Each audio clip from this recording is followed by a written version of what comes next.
Hi, girls. All right, so we're going to work with our worms today again. Granted that they're still alive. I hope they're still alive. Something on my screen here. Hang on. We're gonna need those worms for a few days. Um, so I just watched your video, Sky. That was funny. I'm glad that you got a baby worm uh, in your cup. A couple kids did. There were a few babies that I found. I was like, oh, I'm gonna put those in. A couple of random ones. So that's pretty cool that you got one. So yesterday we talked about the parts, the structure of worms, and I just want to go over a little bit with that with you again today. Yesterday you observed that worms are soft and squishy and flexible. At least I hope you observed that worms are soft and squishy and flexible, meaning that they don't have any skeleton like we do, like fish do, like birds do. They have no skeleton at all. It sounded to me like you discovered that they definitely have a head and a tail. And because of the clitellum, you were able to see the clitellum. That on the head there is a mouth. But did you know, this came up in class today, and I wanted to make sure I brought it up today, that I had a student say that they had one eye, and I was like, they have one eye? Could you elaborate on that? Could you tell me more? And so we got the worm out, and she showed us where the one eye is, and then we discovered that was actually the mouth. And worms actually do not have ears or nose or eyes at all. So they can't see, they can't smell, they can't hear a thing. They do have a mouth to eat, but they have a nervous system that basically tells them where to go, what to do, what to see, everything. They do not have any eyes or nose or ears. So that's really interesting that they basically just get around by, a nervous system is like when you take your finger and you touch your arm, you can feel it, right? You can feel, that's part of your nervous system. You can feel pain, you can feel soft things, you can feel rough things, you can feel hard things, okay?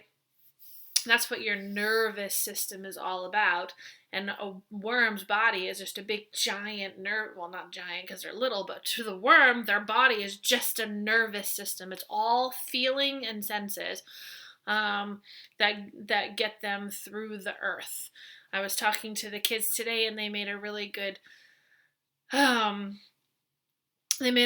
connection between like how fish are live in the fish are the creatures of the seas that we studied, and they have a nervous system, but they have eyes, and we kind of wondered if they could smell and hear. We want to do some experiments with Moby to see if they can smell and hear. Some kids said, yep, they can. Some kids said, nope, they can't. So we're going to do some more experiments with that. But so we have the fish of the sea, we learned about the birds of the sky, and now we're learning about the creatures of the earth. So, and we're wondering about these things, all these structures, but can they all see? Birds have some of the best sight of any animal in the world, right? But can they smell? Can they hear? We don't know. So I guess we're going to discover those things together. And this was all brought to our attention today when we were talking about the worms and how they can't do any of those things besides they can feel. They have a nervous system. Another fun thing to learn about worms is that they have 5 hearts. 5 hearts. You have 1 heart, I have 1 heart, most animals have 1 heart, worms have 5. That pumps blood throughout its system.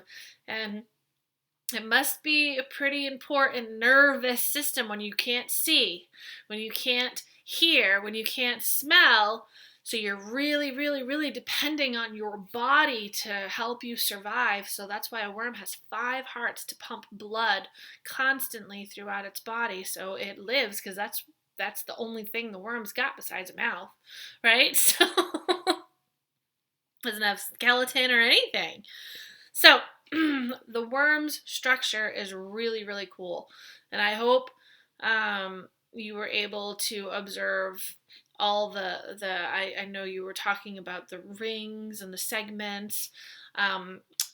Tomorrow, or today rather, you might want to gently wash your worm off so that way you can see, because there's things that you miss when the worm is covered in mud. So if you wash the worm off, just drop it in a little tiny bit of water, rinse it off gently, and then put it in a little puddle on the table and or on a paper plate and let the worm move around. There's things that you will see that will amaze you because the worm is see-through. Yeah, the worm is see-through. So I want you to be able to observe that today. So make sure that you have the soil and everything cleaned away from the worm and from your hands so that way you can see all of those amazing things. Because today we are focusing on the worm's behavior and really pinpointing on how that worm gets around. We get around because our skeleton holds our body up and we have all these bones that make nice strong legs that help us, that support us to move around, right? Lots of birds have that same structure that helps them move around, and even birds, they have bones in their wings that help them fly. And fish are flexible, but they still have a skeleton, but they have fins and stuff that help them swim. Worms have none of that. They don't have feet. They don't have bones. They don't have feathers. They don't have anything besides their body. So how do they get around? So that's what we're going to discuss today. And how is it that they are so good at moving through the dirt, right? So if you take your dirt and you pile it in the middle of your plate and put your worm on top, see how fast that worm can get through that dirt. It's pretty great.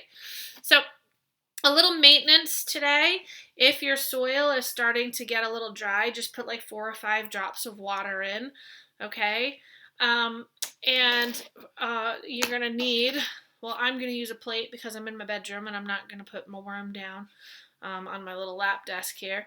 So I am going to do my little flippity dippity do, and we're going to check out worm behavior and movement today. Okay? And this worm is like, oh no, not again. I'll just let one worm out. That one can stay in there. Okay. So worm behavior and movement. Oh, I have a baby worm too. I have a baby worm too. That's exciting. I see it right there. I don't think you'll be able to see it, obviously, no. But I do. I have a little baby one. Okay, so movement. How does the worm move? So like I said, rinse it off. Put a little tiny puddle on some sort of surface, whether it's on your plate. You can put a little tiny puddle. I got some water here on your plate. Not a big puddle, just a little one. And put the worm next to the puddle. Let me see if I can do this. And he'll rinse off. And there we go. And watch him move. All right, so I want you to pause this video for about 5 minutes. Okay, 5 minutes, and then I'm going to give you another task, okay? All right. Okay, you're back. Good. So, hopefully you were able to watch the worm move. Now what I want you to do is I want you to see if you can change the direction of the worm by putting something in front of the worm so you know which way the worm, it was moving. Put something in front of it and see what the worm does. Okay, so I'm just going to take my little, worm cup here, and I'm going to put that in front of the worm, and I'm going to see what the worm does. Go ahead and pause this video while you can observe your worm too.